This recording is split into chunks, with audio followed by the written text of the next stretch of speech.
ॐ गुरुवे नमः। जुगाड गुरुवे नमः। सतगुरुवे नमः। श्री गुरुदेव नमः।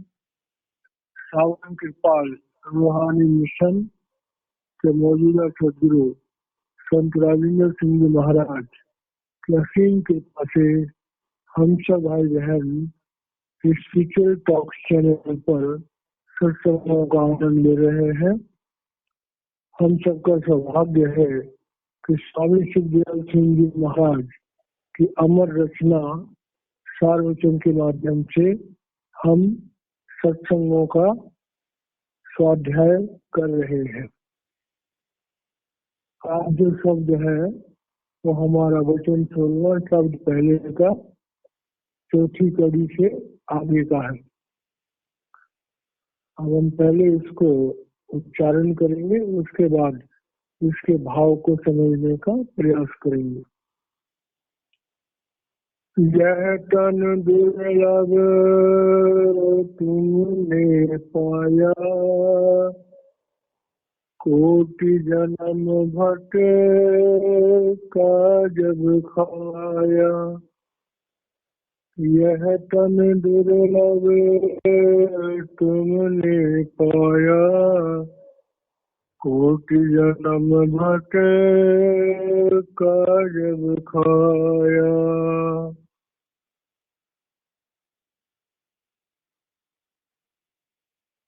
गुरु सोई जो शब्द सनेही, शब्द बिना दूसर नहीं से।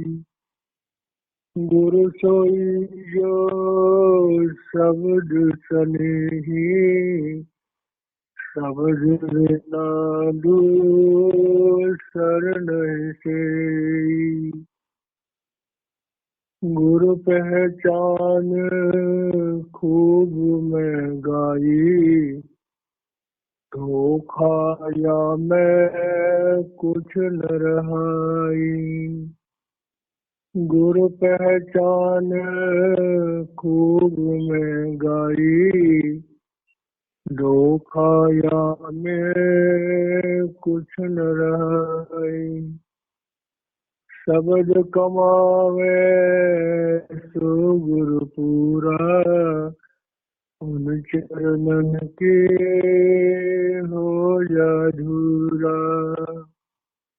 शब्द कमावे सो गुरु पूरा, उन चरणन के हो जा धूरा। और पहचान करो मत कोई, लक्ष्य अलक्ष्य न देखो सोई। और पहचान करो मत कोई, लक्ष्य अलक्ष्य न देखो सोई। शब्द भेद ले कर तुम उनसे, शब्द कमाओ तुम तन मन से। शब्द भेद ले कर तुम उनसे, शब्द कमाओ तुम तन मन से। यह तन दुर्लभ तुमने पाया, कोटि जन्म भट का जब खाया। प्यारे भाई और बहनों, सत्संग जो है वो मनुष्य जीवन के लिए एक अमृत है। जैसे ऑक्सीजन लेने से हम जिंदा रहते हैं, हमारी प्राणवायु एक्टिव रहती है, उसी तरह से जब हम सत्संग सुनते हैं तो हमारी जो आत्म शक्ति है उसको ताकत मिलती है। और सत्संग की जब बात आती है तो सत उस परमात्मा को कहते हैं क्योंकि आदि सच जुगाद सच है भी सच नानक होसी भी सच। वो परमात्मा जो सृष्टि के शुरुआत से अनेकों युगों से आज भी और सृष्टि के अंत तक एक रूप रहने वाला है, उस परमात्मा को ही हम सत कहते हैं। और उस परमात्मा के साथ जुड़ने का जो प्रोसेस है उसको हम सत्संग कहते हैं। अब क्योंकि ये मनुष्य शरीर जो हमें मिला है इसकी एक अवधि है, एक खास समय है, इसकी एक खास सांसें हैं जो हमें मिली है। एक दिन ये मनुष्य शरीर हमसे छीन लिया जाएगा। अब स्वामी जी महाराज हमें इस चीज की समझ दे रहे हैं कि भाई ऐ जीवात्मा, तुझे 3 लोकों में सर्वश्रेष्ठ शरीर, 84 लाख योनियों में सर्वश्रेष्ठ शरीर मिला है। और इस शरीर में जो सबसे इम्पोर्टेंट बात यह है कि इसमें प्रभु का जो नगमा है, प्रभु का जो प्यार है, प्रभु का जो शब्द रूप है, प्रभु का जो प्रकाश रूप है, वो आसानी से फलीभूत हो सकता है, पहली बात। दूसरी बात यह है कि इसमें जो 25% हमें क्रियामान कर्म दिए गए हैं जिन्हें करने की हमें पूर्ण स्वतंत्रता है, तो उन 25% कर्मों को यदि हम अपनी आत्म जागृति के लिए इस्तेमाल करेंगे तो हम काल के जाल से, 3 गुणों से, मन इंद्रियों के दायरे से परे जा सकते हैं। लेकिन सवाल पैदा होता है कि वो विद्या जो हमें मन इंद्रियों से परे ले जाती है वो काल देश में तो कहीं उपलब्ध है नहीं। तो मतलब ये हुआ कि अगर हमारी जिंदगी में कोई ऐसा गुरु जो कि काल देश से परे से आया हो, जो दयाल देश से आया हो, जिसे अकाल पुरुष ने स्वयं भेजा हो, ऐसा गुरु हमारी जिंदगी में आता है, तब हम अपने मनुष्य शरीर को, अपने मनुष्य जीवन का फायदा उठा सकते हैं। तो ये मतलब क्या हुआ कि हम बड़े भाग्यशाली हैं, परमात्मा ने हम पर दया करी, हमें मनुष्य का चोला दिया जिसमें कि वो सब पदार्थ मौजूद हैं जिनके द्वारा हम आत्म जागृति को प्राप्त कर सकते हैं, परमात्मा को प्राप्त कर सकते हैं। लेकिन बिना सदगुरु की मदद से हम कुछ भी नहीं कर सकते, क्योंकि जब तक सदगुरु हमें उस अमर विद्या का ज्ञान नहीं देगा हम उस अमर विद्या को कैसे समझ पाएंगे। तो यहाँ पर स्वामी जी महाराज कह रहे हैं कि भाई संसार में हजारों लाखों गुरु हैं, हजारों लाखों गुरु हैं जो हमें 3 गुणों में शिक्षा देने में सक्षम है। लेकिन जो विद्या हमें अमर करेगी, अमर विद्या जो है वो तो 3 लोकों में उपलब्ध नहीं है। तो कह रहे हैं जब गुरु तुम धारण करो तो इस बात को देखो कि गुरु सोई जो शब्द सुने ही, जो गुरु उस धुर की वाणी को, उस प्रणव की ध्वनि को, उस अखंड ज्योति और अखंड शब्द की जानकारी रखता हो, गुरु सोई जो शब्द सुने ही, जिसके अंदर शब्द प्रकट हो, जो शब्द की धारा से जुड़ा हुआ हो, जो शब्द की धारा से सचखंड से लेकर के और इस पिंड के देश तक यात्रा करना जानता हो, शब्द बिना उतर नहीं सही। और वो गुरु जो है स्वयं भी शब्द रूप हो। अब ये बात जरूरत बड़ी गहराई से जानने वाली है कि शब्द 3 प्रकार के होते हैं। पहला शब्द है जो सचखंड में सत शब्द है, उसके बाद इसका दूसरा रूप हो जाता है सार शब्द, उसका तीसरा रूप हो जाता है अनाहत शब्द। तो अनाहत शब्द तक अपनी पहुंच रखने वाले बहुत सारे गुरु हैं। जो अनाहत शब्द को सिद्ध कर लेते हैं, लेकिन वो अनाहत शब्द के द्वारा त्रिकुटी से परे नहीं जा सकते, तीन लोक से परे नहीं जा सकते। तो न वो स्वयं मुक्त हो सकते हैं, न किसी को मुक्त कर सकते हैं। उसके बाद कुछ गुरु होते हैं जो सार शब्द तक जिनकी पहुंच हो जाती है, तो सार शब्द में पहुंच होने से प्रब्रह्म के देश में जाते हैं। तो वो स्वयं भी प्रब्रह्म के देश में जा सकते हैं और उनके शिष्य भी जा सकते हैं, उनको दोबारा जन्म नहीं लेना पड़ेगा, लेकिन वो मुक्त वो भी नहीं होंगे। एक दिन वक्त के मौजूदा सदगुरु संत राघवेंद्र सिंह जी महाराज फरमा रहे थे कि बहुत सारी ऐसी आत्मा है जो प्रब्रह्म के देश में फंसी हुई है, क्योंकि उनके जो गुरु थे वो प्रब्रह्म से आगे नहीं जा सकते थे। तो वो आत्माएं फिर जो समर्थ सदगुरु होते हैं, जो सचखंड तक जाने वाले होते हैं, उनसे प्रार्थना करती हैं कि हे गुरुदेव हमें भी आगे ले चलो। तो स्वामी जी महाराज कह रहे हैं कि इस रास्ते पर सबसे बड़ा भाग्य इंसान का होता है कि वो किसी समर्थ सदगुरु के साथ जुड़ता है, और समर्थ सदगुरु जो होता है डायरेक्ट हमें उस सचखंड की शिक्षा को देता है, डायरेक्ट हमें उस प्रकार की धन से जोड़ता है जो सचखंड से आ रही है। और दूसरी बात क्या करता है कि वो हमें अनाहत शब्द से सार शब्द में अपनी ताकत चले जाता है, उसके बाद सार शब्द से सत शब्द में अपनी ताकत चले जाता है, उसके बाद शिष्य की आत्मा को अपने अंदर समेट करके और वो प्रभु में लीन हो जाता है। तो ऐसी सामर्थ्य जिसमें होती है उसे हम एक समर्थ सदगुरु कहते हैं। अब स्वामी जी महाराज कह रहे हैं कि गुरु पहचान खूब मैं गाई, धोखा या में कुछ न रहा। अब ये बात बड़ी गहराई से समझने वाली है। यहाँ पर एक लफ्ज है धोखा। अब धोखे का मतलब क्या है कि संसार में जब भी हम कोई गुरु धारण करते हैं तो भाई जो हम दुनिया के गुरु धारण करते हैं उसमें तो बड़ा आसान है। हमने पूछ लिया कि गुरु जी आप MA PhD हो, उन्होंने कहा जी हाँ हाँ MA PhD है, कौन सी यूनिवर्सिटी से करी है, लो जी हमारा सर्टिफिकेट देख लो, तो बड़ा आसान काम है। लेकिन जब हम अध्यात्म के रास्ते पर चलते हैं तो इतनी हिम्मत बड़े कम लोगों की होती है जो अपने गुरु जी से पूछेंगे गुरु जी आपकी क्या पढ़ाई लिखाई है। क्योंकि गुरु जी का रोग ही इतना होता है कि हमारी हिम्मत ही नहीं होती हम गुरु जी से कुछ पूछे। और यही कारण है कि जितने भी हमारे धार्मिक गुरु हैं, जितने भी हमारे सामाजिक गुरु हैं, उनका आडंबर इतना बड़ा होता है, उनका रोब दाब इतना बड़ा होता है कि आम आदमी की जो हिम्मत ही नहीं होती उनसे बात करने की। लोग नामदान भी लेते हैं तो कहीं लाइन में बैठ के नामदान ले लिए, पूरी जिंदगी में गुरु जी से बात करने का सौभाग्य उन्हें प्राप्त होता ही नहीं।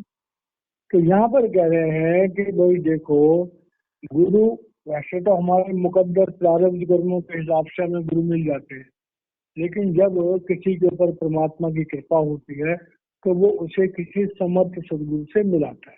तो स्वामी जी कह रहा है कि भाई देखो, गुरु पहचान खूब महंगा, सीधी सी बात है। जो समर्थ सदगुरु होगा वो सीधी बात कहेगा कि भाई जो गुरु कहे कि मैं परमात्मा को जानता हूँ, मैं परमात्मा के उस शब्द मार्ग को जानता हूँ, अनाहत शब्द सार शब्द सत शब्द के उस भेद को जानता हूँ, और मैं किसी दूसरे शिष्य को उसकी जानकारी दे सकता हूँ, उसे उस पर चला सकता हूँ, तो वही वो गुरु हो। तो गुरु पहचान खूब मैं गाई, धोखा या में कुछ न है।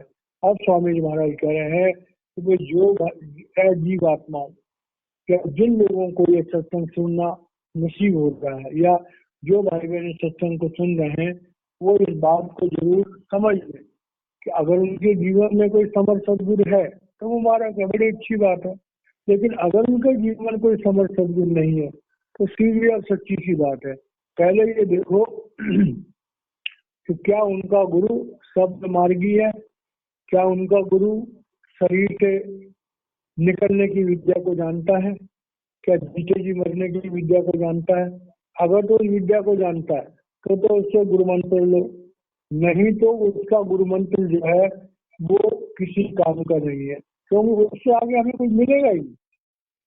ठीक है, कोई आदमी हमसे कहे एक कागज पे लिख के दे दे, लो जी 1,00,000 रुपया, अब उस कागज पे लिखे हुए 1,00,000 रुपए से कोई हमें 1,00,000 की पूंजी थोड़े मिल जाएगी कोई। लेकिन अगर 1 लाख रुपए की करेंसी नोट कोई हमें देता है या 1 लाख रुपए का चेक देता हमारे अकाउंट में जमा कराता है, तो भाई हम समझेंगे हमें 1 लाख रुपए मिल गया। ये समर्थ सदगुरु होते हैं, वो नाम दान के समय अपने जपे हुए नाम में से कुछ हमको देते हैं और हमारी आत्मा जागृत होती है। ये बात समझने वाली है। तो जब हमारी आत्मा जागृत होती है तब हमें सफल मिलता है। हमारे कह रहे हैं कि शब्द कमावे सो गुरु पूरा, उन चरणन की हो जा धूरा। अब कह रहे हैं कि शब्द कमावे सो गुरु पूरा। अब जो पूरा गुरु है वो तो शब्द में लीन रहता है, वो तो स्वयं उस शब्द का आनंद लेता है। जैसे हम किसी समर्थ सदगुरु के पास जाते हैं तो जब हम उन्हें देखते हैं तो उनकी जो आत्मा होती है वो पिंड पिंड से ऊपर होती है, उनकी आत्मा हमेशा आज्ञा चक्र पे होती है।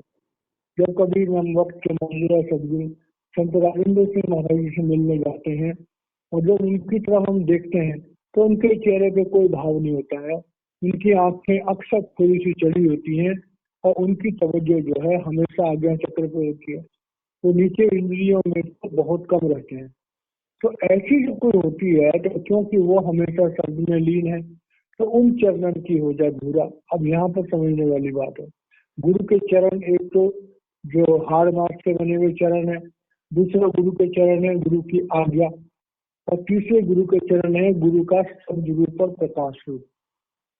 तो कह रहे हैं जो कमाई करने वाला गुरु है वो हमें खाली लफ्जों से नामना नहीं देता है, वो अपनी तवज्जो के द्वारा हमारी आत्मा को बूस्ट देता है और हमारी आत्मा को उस शब्द और प्रकाश से जुड़ने की ताकत देता है।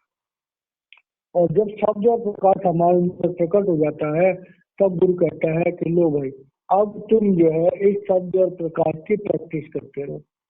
वो हमारे आज्ञा चक्र पर हमारे सिग्नेचर को खोल देता है और फिर उसके बाद कहता है कि तुम प्रैक्टिस करते रहो और आज्ञा चक्र पर आते रहो, अपनी तवज्जो को नीचे के चक्रों से उठा करके और ऊपर की तरफ आते रहो। तो जब आज्ञा चक्र पर गुरु कृपा से हमारी आत्मा बार बार आती है तब जाकर के हमें वहाँ शब्द और प्रकाश का जो कॉन्टेक्ट है वो रेगुलर बेसिस पे मिल जाता है। अब कह रहे हैं कि जब तुम्हें ऐसा अनुभव हो जाए तो उसके बाद क्या कहते हैं, और पहचान करो मत कोई, लक्ष्य अलक्ष्य न देखो चुप। ये बात बड़ी गहराई समझ वाली। संसार में लोग जो है जो गुरु धारण करते हैं तो एक बहुत बड़ी परेशानी का सब्जेक्ट है कि मनुष्य जो है मनुष्य को जब गुरु बनाता है तो सांसारिक चीजों में तो क्योंकि वो प्रैक्टिकली देख रहा है कि भाई इसमें जो हुनर है तो उसकी वो कदर करता है। जैसे एक मूर्तिकार है और वो एक किसी अपने शिष्य को मूर्ति बनाकर दिखा दे तो शिष्य कहता है वाह गुरु जी ने कितनी अच्छी मूर्ति बनाई, तो वो गुरु जी का मुरीद हो जाता है, वो गुरु जी का फैन हो जाता है, तो गुरु जी पर फिदा हो जाता है। गुरु जी कितनी अच्छी मूर्ति बनाते हैं। एक गुरु होता है वो गाना गाता है, बड़ा गजब का गाना गाया तो शिष्य उसका मुरीद हो गया, शिष्य उस पर फिदा हो गया। लेकिन जो अध्यात्म में गुरु है वो जब हमारे सिग्नेचर को खोलता है, अब गुरु कहे चल बेटा भजन कर, ऊपर की तरफ चलते हैं। अब गुरु जी तो 1 मिनट में शरीर से बाहर निकल गए और शिष्य बेचारा जो है वो अभी अपनी सही ढंग से जो है वो ध्यान लगाने की प्रक्रिया नहीं जानता, तो उसे क्या पता कि गुरु जी जो है वो ब्रह्म के देश में चले गए या आगे निकल गए, क्योंकि गुरु के साथ हम चल ही नहीं सकते हैं और उस विद्या को हम इन आंखों से देख नहीं सकते हैं। तो यहाँ पर बात कह रहे हैं, स्वामी जी महाराज कह रहे हैं कि संसार के जो लोग हैं वो गुरु की परीक्षा ही लेते रहते हैं और परीक्षा भी किन चीजों पे लेते हैं, बड़ी ऑर्डिनरी तरीके से। तो फिर देखते हैं गुरु जी क्या करते हैं, कैसे रहते हैं, क्या खाते हैं, क्या पीते हैं, अपनी बुद्धि के मुताबिक गुरु जी की अच्छाई और बुराइयों को चेक करते रहते हैं। ये बहुत बड़ी गहराई से समझने वाली है। एक दिन वक्त के मौजूदा सदगुरु संत राजेंद्र सिंह महाराज जी जो है बड़े हंस के कह रहे थे कि शिष्य जो है उनका विश्वास तो इतना कमजोर है कि गुरु कभी पकोड़े खा ले और जोर से बोल दे वाह मजा आ गया, क्या चटपटे पकोड़े थे, तो शिष्य कहते हैं गुरु जी स्वाद को जानते हैं, गुरु जी कह रहे हैं कि पकोड़े बड़े चटपटे थे, तो भाई ये कैसे गुरु जी हो सकते हैं? तो संत राजेंद्र सिंह जी महाराज कह रहे थे कि शिष्य जो है अपनी कमजोर बुद्धि, अपनी बाल बुद्धि, अपनी क्षुद्र बुद्धि के द्वारा जो है उस दोनों जहानों के मालिक अपने गुरु की परीक्षा लेते रहते हैं, देखते रहते हैं, गुरु जी के जीवन को चेक करते रहते हैं। और ऐसे भी शिष्य हैं जो कई साल हो गए नाम दान लिए हुए, अभी गुरु जी को चेक ही कर रहे हैं कि गुरु जी समर्थ है कि नहीं है, गुरु जी समर्थ है कि नहीं है, गुरु जी को चमत्कार करें तो हम देखें। लेकिन जो अच्छे शिष्य होते हैं, गुरु जी कई बार चमत्कार करके उनके विश्वास को दृढ़ कर देते हैं। महापुरुष चमत्कार नहीं करते, लेकिन जब देखते हैं कि कोई शिष्य बहुत अच्छा है, इसका जीवन बहुत अच्छा है, लेकिन इसका विश्वास नहीं बन रहा है, तो कभी कभी चमत्कार कर देते हैं। बहुत सारे चमत्कार होते हैं। हम बीमार हो गए, गुरु जी से प्रार्थना करी, हम ठीक हो गए। हमें कोई और भी परेशानी आ गई, गुरु जी से प्रार्थना करी, हमारी परेशानियां दूर हो गई। तो जो महापुरुष होते हैं, कभी कभी वो अपने शिष्यों के विश्वास को दृढ़ करने के लिए वो ऐसे चमत्कार कर देते हैं या हो जाते हैं। तो स्वामी जी महाराज कह रहे हैं वो मनुष्य शरीर में आया हुआ वो साक्षात परमात्मा, और हम बड़े कमजोर से इंसान, भला उस परमात्मा की परीक्षा हम क्या ले सकते हैं? लेकिन नहीं, मनुष्य का नेचर है शंका करना, तो हम लोग शंका ही करते रह जाते हैं। बहुत सारे लोग हैं जो गुरु जी के पास जाते हैं, जाके तो विश्वास के हैं, लेकिन वहां जाके उनको शंका हो जाती है, और उनकी जो रूहानी तरक्की है वो बड़ी कमजोर पड़ जाती है। जो लोग सच्चे हृदय, इसीलिए भगवान कृष्ण ने गीता में क्या कहा कि सर्वधर्मान परित्यज्य मामेकं शरणं व्रज अहं त्वा सर्व पापेभ्य मोक्षयिष्यामि मा शुचि। कि भाई पहले तो अपने विश्वास को दृढ़ कर, अपनी बुद्धि को चारों तरफ से समेट ले और अपने विश्वास को दृढ़ कर। जब तेरा विश्वास दृढ़ हो जाएगा तभी तो मुझ परमात्मा, मुझ में काम करने वाले उस परमात्मा की शक्ति से जुड़ पाए। ये बात बड़ी गहराई से, जब तक हम किसी पर विश्वास नहीं करते, जब तक हम किसी पर श्रद्धा नहीं करते, तब तक उसके बताए हुए ज्ञान को हम फलीभूत नहीं कर सकते। तो इसलिए स्वामी जी महाराज कह रहे हैं कि जिसका जो गुरु है अपने गुरु पर पहले विश्वास करो, जिसका जो धर्म है अपने धर्म पर पहले विश्वास करो, अपने धर्म स्थानों पर विश्वास करो, पूर्ण श्रद्धा के साथ अपने धर्म शास्त्रों में अध्ययन करो, अपने धर्म स्थानों में जाओ, वहां सेवा करो। अगर तुम्हारा विश्वास पक्का है, तुम जिस मर्जी धर्म के हो, जिस मर्जी जाति के हो, जिस मर्जी देश के हो, अगर तुम्हारा विश्वास पक्का है तो परमात्मा तुम्हें सच्चाई से जोड़ने का कोई ना कोई वसीला जरूर करेगा। ये बात बड़ी गहराई से समझने वाली है। परमात्मा कण कण में व्याप्त है। भगवान कृष्ण ने साफ कहा कि यो माम पश्यन्ति सर्वत्र सर्वं च मयि पश्यति तस्याहं न प्रणश्यामि स च मे न प्रणश्यति। भगवान कृष्ण ने साफ साफ कहा है कि वो परमात्मा सृष्टि के कण कण में व्याप्त है। सिर्फ देखने वाली जो आंख है वो होनी चाहिए। परमात्मा तो सर्वत्र व्याप्त है। तो जो सर्वत्र व्याप्त परमात्मा है उसकी जानकारी करने के लिए हमारा दिल बिल्कुल साफ होना चाहिए, हमारी नीयत बिल्कुल साफ होनी चाहिए। कबीर साहब ने भी कहा है कबीरा मन निर्मल भया कैसे गंगा नीर और पाछे पाछे हर छुड़े कैट कबीर कबीर। वो परमात्मा तो खुद ढूंढ रहा है कि दिल का हुजरा साफ कर जाना के आने के लिए, और ध्यान गैरों का उठा उसको उठाने के लिए। जिसका हृदय पवित्र होता जाएगा तो परमात्मा के शब्द से जुड़ता जाएगा। अब यहाँ पर आगे कह रहे हैं कि शब्द भेद लेकर तुम उनसे शब्द कमाओ तुम तन मन से। अब ये बात बड़ी गहराई समझने वाली। जब हम गुरु के पास जाते हैं तो गुरु के बाहरी वातावरण को, गुरु की पर्सनालिटी को, गुरु के व्यवहारिक ज्ञान को, गुरु के एकेडमिक ज्ञान से हम प्रभावित होते हैं, लेकिन न गुरु की पर्सनालिटी से हमें कोई मिलने वाला है, न गुरु के सांसारिक ज्ञान से हमें कुछ मिलने वाला है। गुरु से हमें कब मिलेगा? तो कह रहे हैं शब्द भेद लेकर तुम उनसे। कह रहे हैं जैसे समर्थ सदगुरु अगर हमारी जिंदगी में मिल भी जाए और अगर हम उससे उस दीक्षा ना लें, उससे उस अमर विद्या की दीक्षा नहीं लें, तो हमें क्या मिलने वाला है?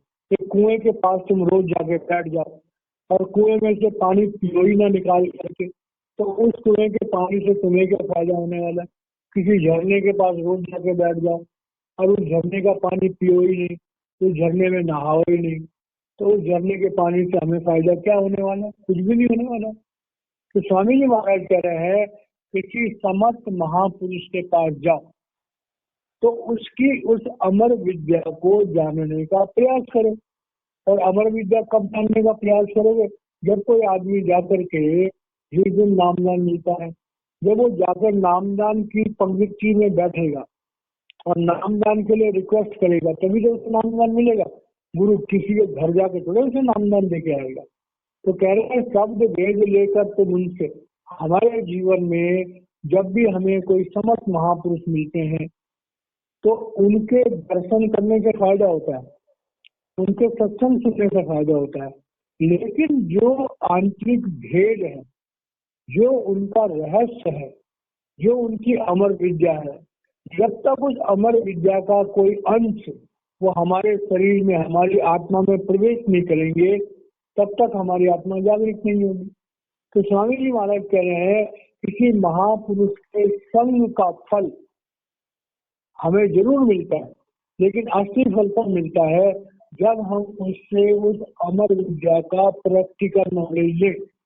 जैसे मेडिटेशन होता है, हम क्या मेडिटेशन कर लो, अच्छी बात है भाई आंखें बंद करके, लेकिन मेडिटेशन करने के सही तरीके को जानने के लिए उसे हम साधना करते हैं। लेकिन मेडिटेशन में हम जब किसी समर्थ सदगुरु से कोई मंत्र लेते हैं, दीक्षा लेते हैं, और समर्थ सदगुरु जो है उस मंत्र में अपनी दिव्य शक्ति को प्रवेश करता है, उसे नामदान कहते हैं। क्योंकि जो 5 नाम है वो तो भाई किताबों में भी लिखे हुए हैं, भगवान के 5 नाम हैं जिनका गुरु महाराज जो है अपने जब नाम देते हैं, कबीर साहब के ग्रंथों में 5 नामों का जिक्र लिखा हुआ है। तो किसी किताब से उन 5 नामों को पढ़ करके हम कोई आत्मज्ञानी तो हो नहीं सकते। जैसे कोई डॉक्टर है, वो सर्जरी की कोई किताब पढ़ ले तो उस किताब को पढ़ के वो किसी का ऑपरेशन तो कर नहीं सकता, और करेगा तो मर जाएगा वो आदमी। तो इसी तरह से जो है किताबी ज्ञान से कोई भी आत्म तत्ववेता नहीं बन सकता। आत्म तत्ववेता हम तभी बनेंगे जब किसी आत्म तत्ववेता से हम कोई शिक्षा ग्रहण करेंगे, और वो आत्म तत्ववेता इतना समर्थ हो कि दूसरे को उस विद्या का ज्ञान दे सके। तो ये बातें बड़ी गहराई से समझने वाली, यहाँ गलती हो जाती है हमसे। तो हम गुरु के दर्शन मात्र से फायदा प्राप्त करने की कोशिश करते हैं। शब्द भेद लेकर तो उनसे कहते हैं कि किसी समर्थ सदगुरु के दर्शन करने से फायदा होता है, उसके प्रवचन सुनने से फायदा होता है, लेकिन असली फायदा तब होता है जब हम उससे उस अमर विद्या का प्रैक्टिकल ज्ञान प्राप्त करने का प्रयास करें। पहली बात। दूसरी बात क्या, शब्द कमाओ तुम तन मन से। अब ये बात बड़ी गहराई से समझने वाली है।